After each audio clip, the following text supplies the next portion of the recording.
Hei ja tervetuloa tähän pikaopastukseen MK9 CO2-turvajärjestelmän asentamiseksi oikein. Noudata näitä 4 helppoa vaihetta asennuksen onnistumiseksi.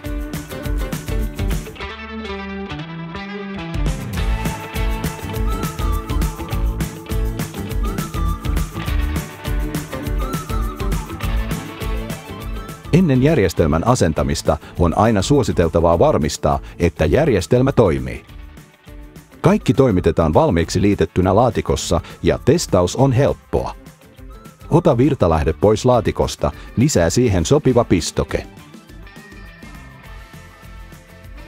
Ja kytke se pistorasiaan. Jos järjestelmä toimii oikein, se käynnistyy ja osoittaa äänin ja välähdysvaloin, että se toimii. Olemme nyt varmistaneet, että turvajärjestelmä toimi ennen asennusta.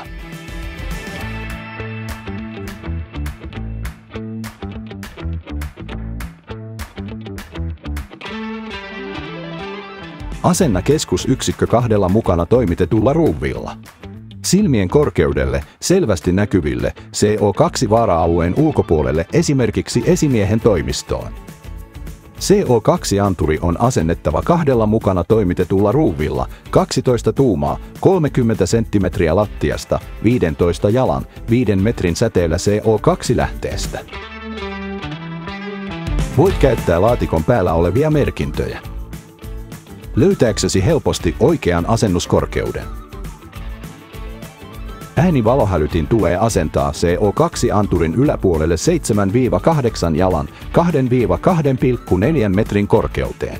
Jos anturi sijoitetaan suljettuun paikkaan, ylimääräinen äänivalohälytin on asennettava alueen sisäänkäynnin yläpuolelle. Reititä kaapelit siististi.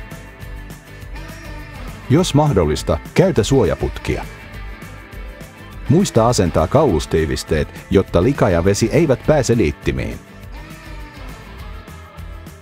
Sekä pistokkeen lukko pitämään virtaliitäntä paikallaan.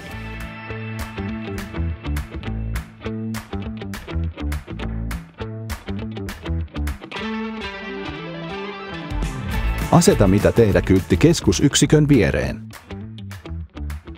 Hälytin kyltti hälyttimen viereen. Ja CO2-anturi kyltti anturin välittömään läheisyyteen. Muista kiinnittää kaikki kyltit pysyvästi. Keskusyksikön kieli on ehkä vaihdettava oletusarvoisesta englanti-espanjasta tai säätää korkeutta merenpinnasta, jotta yksikkö mukautuu asennuspaikkaansa. Jos sitä ei tarvita, asennus on valmis ja järjestelmä voidaan käynnistää. Muista suorittaa järjestelmän toimintatesti kerran vuodessa. Löydät ohjeet tämän tekemiseen verkkosivultamme kohdasta Tietokanta.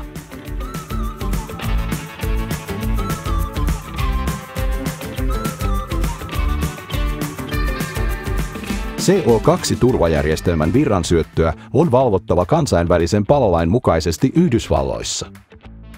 Tehomonitori on LODSICO-tuun akkukäyttöinen lisälaitesarja, joka antaa ääni- ja valohälytyksen henkilöstölle, jos turvajärjestelmään tulee sähkökatkos.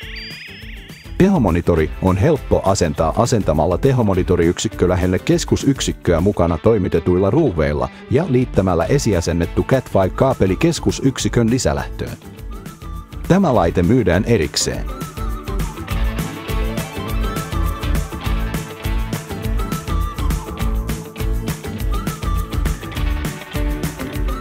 Jos keskusyksikön näytön kieltä on vaihdettava, pidä keskusyksikön nollauspainiketta painettuna kun käynnistät yksikön.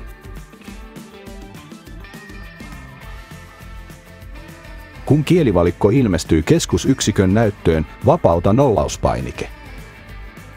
Paina nollauspainiketta lyhyesti selataksesi käytettävissä olevia kieliä. Tallenna valittu kieli vapauttamalla nollauspainike ja odottamalla noin 5 sekuntia. Olet nyt vaihtanut oletuskielen.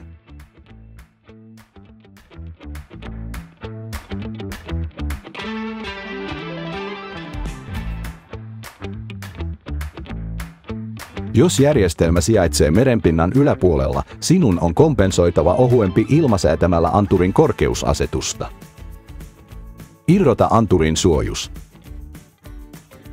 Ja etsi alimman dip-kytkimen alla oleva painike. Jokainen tämän painikkeen painallus lisää anturin korkeutta 650 jalkaa 200 metriä merenpinnan yläpuolelle, ja se näkyy näytössä. Hyödyllinen korkeuden muuntotaulukko on saatavilla tuotteen käyttöoppaassa. Onnittelut! Asennus on nyt valmis ja se voidaan käynnistää. Jos asennat lisäantureita, katso monianturiopastus.